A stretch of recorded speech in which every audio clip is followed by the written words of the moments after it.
नमस्कार दोस्तों, मैं आपका दोस्त आशीष शर्मा एक बार फिर से आपका आशीष शर्मा क्लासेस में बारंबार स्वागत करता हूं। आप चैनल पर नए हैं तो वीडियो को अंत तक देखें, सब्सक्राइब करना न भूलें, बेल आइकन को दबाएं ताकि जो भी आने वाला लेटेस्ट वीडियो है वो आप तक तुरंत पहुंच जाए।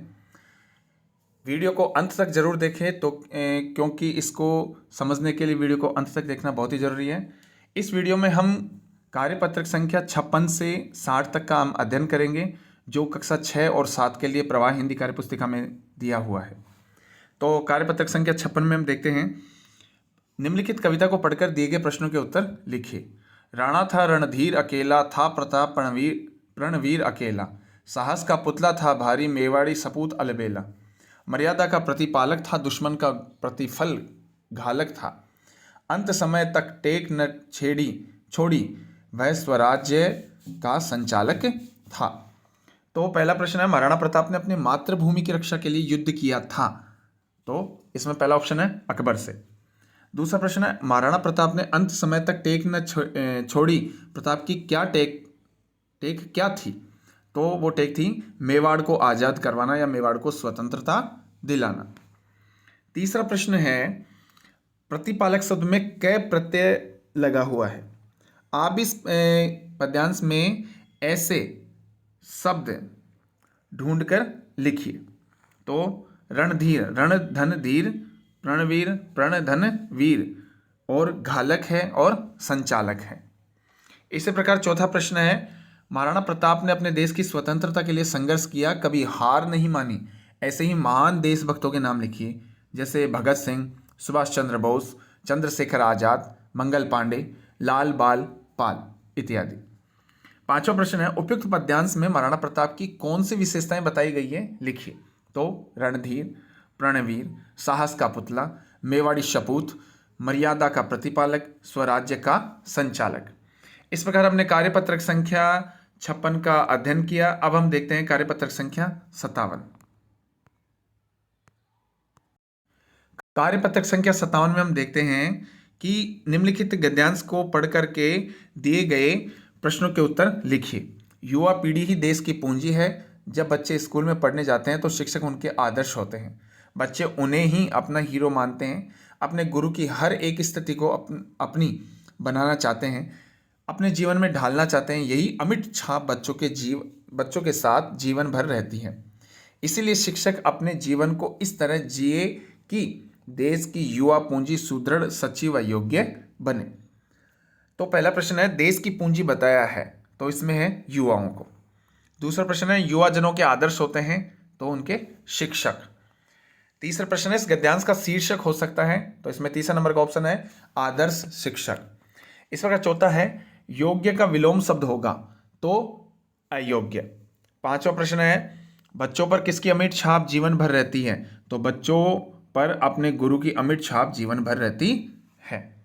छठा प्रश्न है, शिक्षक को अपना जीवन किस प्रकार जीना चाहिए? तो शिक्षक अपने जीवन को इस प्रकार जिए कि देश की युवा पूंजी सुदृढ़, सच्ची व योग्य बने। सातवां प्रश्न है, अपने प्रिय शिक्षक के बारे में लिखिए तथा यह भी बताइए कि वो आपको अच्छे क्यों लगते हैं। तो हमने यहाँ पे लिखा है, हमारे प्रिय शिक्षक हिंदी के श्री चेंडा जाखड़ हैं, जो हमें बहुत अच्छे लगते हैं क्योंकि वे हमारे से किसी भी समस्या या कोई जवाब अच्छे तरीके से समाधान कर बताते हैं। इस प्रकार कार्यपत्रक संख्या हमने 57 का अध्ययन किया। अब हम देखते हैं कार्यपत्रक संख्या 58। कार्यपत्रक संख्या 58 में हम देखते हैं, एक गद्यांश दे रखा है, उसको पढ़ करके प्रश्नों के उत्तर अपने को देना है। पैदल चलना हमारे जीवन का एक अहम हिस्सा है। प्रातः सूर्योदय से पहले उठकर दैनिक सोच कर्म से निपट कर हमें सूर्य का अभिवादन करना है। सुबह जितना संभव हो पैदल चलना चाहिए। सुबह की बहती हवा हमारी प्राणवायु है। पक्षियों का चहचहाना, पेड़ पौधों की सुगंध हमें पूरा दिन या पूरा दिवस एक ऊर्जा से जीने की ताकत देती है। इस आदत को अपनाने से रोग हमसे दूर रहेंगे और शरीर हमारा निरोग रहेगा। अब इसमें पहला प्रश्न है, उपयुक्त गद्यांश में महत्व दर्शाया गया है, तो पैदल चलने का। दूसरा है, अभिवादन करना शब्द का सही अर्थ है, तो इसमें आंसर होगा स्वागत करना। तीसरा प्रश्न है, प्राणवायु किसे कहा गया है? तो प्राणवायु है सुबह की जो बहती हवा है, उसे हमारी प्राणवायु कहा गया है, या सुबह की बहती हवा हमारी प्राणवायु है। चौथा प्रश्न है, सुबह सुबह ऐसी कौन सी स्थितियां हैं जो हमें ऊर्जा से भर देती हैं, जैसे सुबह की प्राणवायु, पक्षियों का चहचहाना, पेड़ पौधों की सुगंध आदि। इसी प्रकार पांचवा प्रश्न है, वह कौन सी आदत है जिसे अपनाने से हम निरोग रहेंगे, जैसे पैदल चलना, योग, व्यायाम करना आदि। छठा प्रश्न है, सुबह पैदल चलने के क्या क्या फायदे हैं, लिखिए। शरीर स्वस्थ रहता है, सुबह पैदल चलने से रोग हमसे दूर रहेंगे, हमारा शरीर निरोग रहेगा, शरीर में ताजगी और ऊर्जा का संचार होगा। इस प्रकार कार्यपत्रक संख्या हमने 58 का अध्ययन किया। अब हम देखते हैं कार्यपत्रक संख्या 59। कार्यपत्रक संख्या 59 में देखते हैं, निम्नलिखित गद्यांश को पढ़कर दिए गए प्रश्नों के उत्तर लिखिए। भारतीय डाक व्यवस्था का जो उन्नत स्वरूप आज हमारे सामने है वह हजारों वर्षों के लंबे सफर की देन है। भारत जैसे विशाल और विविधतापूर्ण देश को डाक व्यवस्था ने एकता के सूत्र में बांधा है। इंटरनेट के युग में भी हाथों से लिखे शब्दों का स्नेह इसी डाक प्रणाली ने जीवित रखा है। सबके सुख दुख को एक जगह से दूसरी जगह पहुंचाने में हमारी डाक व्यवस्था और डाकिए दूरी का काम करते हैं।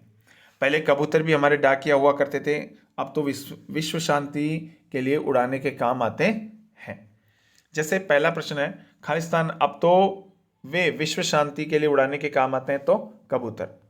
दूसरा प्रश्न है भारतीय डाक व्यवस्था से संबंधित जो वाक्य सही नहीं है उस पर चिन्ह लगाइए, तो तीसरा ऑप्शन है हमारी डाक प्रणाली मृत है, यह सही नहीं है वाक्य, इसलिए हमने यहाँ पे टिक लगाया। तीसरा प्रश्न है हाथ से लिखे पत्रों में स्नेह कैसे जीवित रहता है, तो जो व्यक्ति हाथ से पत्र लिखता है वह अपने मन की भावनाओं को पूरी तरह पूर्णतः पत्र में भर देता है, इसलिए स्नेह पत्रों में जीवित रहता है। चौथा प्रश्न है भारत की विविधतापूर्ण संस्कृति को किसने एकता के सूत्र में बांधा है, तो इसमें हो जाएगा भारतीय डाक व्यवस्था ने। पांचवा प्रश्न है डाकिए हमारे जीवन की दूरी है कैसे, डाकिए हमारे जीवन की दूरी है क्योंकि डाकिए पत्रों के माध्यम से सभी सुख और दुखों को एक स्थान से दूसरे स्थान तक पहुंचाते हैं। छठा प्रश्न है उपयुक्त गद्यांश का सार अपने शब्दों में लिखिए, तो हमारी डाक व्यवस्था प्राचीन समय से चली आ रही है। अपनों की सुख और दुख की सभी बातों व विचारों का आदान प्रदान पहले कबूतर व अब डाकिए सहायक के रूप में कार्य करते हैं। इस प्रकार हमने कार्यपत्रक संख्या 59 का अध्ययन किया। अब हम देखते हैं कार्यपत्रक संख्या 60। कार्यपत्रक संख्या 60 में हम देखते हैं निम्नलिखित कविता को पढ़कर दिए गए प्रश्नों के उत्तर लिखिए। अब जैसे युग युग से हम रहे उपासक गैती और कुदाली के, हल्की नोक लिए लिखते हम गीत यहाँ खुशहाली के, दर्शन होते इंद्रधनुष के या संध्या की लाली के, हल्की नोक लिए लिखते हम गीत यहाँ खुशहाली के। कोयल मोर पपीहे गाते शाम घटा दहराती है, मधुर स्वरों में कोकिल कंठी बहुएं गीत सुनाती हैं। पहला प्रश्न है युग युग में से हम किसके उपासक रहे हैं, तो गैती और कुदाली के। दूसरा प्रश्न है वर्षा ऋतु में आकाश में किसके दर्शन होते हैं, तो इसमें चौथे नंबर का ऑप्शन है इंद्रधनुष के। तीसरा है वर्षा के मौसम में गीत कौन गाता है, तो इस वर्षा के मौसम में गीत गाता है कोयल। चौथा प्रश्न है हल्की नोक से किसके गीत लिखते हैं, तो खुशहाली के गीत। अब पांचवा प्रश्न है अर्थ बताइए, मधुर मतलब मीठा, संध्या मतलब शाम, छठा मतलब छवि, कुदाली मतलब एक औजार।